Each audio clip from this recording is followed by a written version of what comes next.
nice, relax. Let your whole body go nice and loose. Ooh. Ooh. That's what we needed.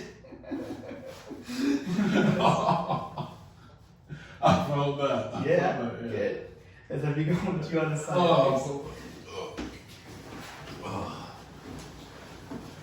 Alright, what we're going to do on this side, and it's the same thing, we're going to swap it around the other way. So bring this leg up this time, and straighten that leg. Good. The leg go nice and loose. Pop this arm just there. Let it drop. Good. And drop this arm to there. So hold that wrist nice and tight.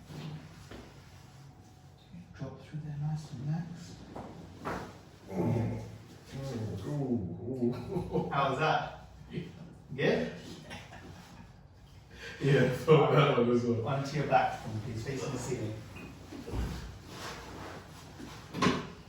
So remember when you did those tests and you couldn't quite feel quite correctly in both arms? Well, those nerves come from the neck here. So when you do next is similar to what I did the rest of your spine. We're doing a similar thing with the joints in your neck there. The only difference with these ones is because they're so close to your ears, they sound about 10 times louder.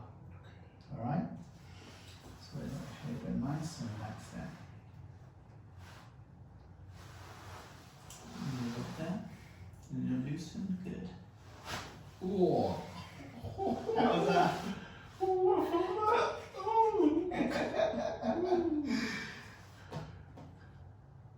Alright, I'm going to do the same thing on this side as well, okay? And drop there. Ooh, that felt better than that. You knew what to expect. Yeah. Good. Let's have you sitting up facing the computer that way.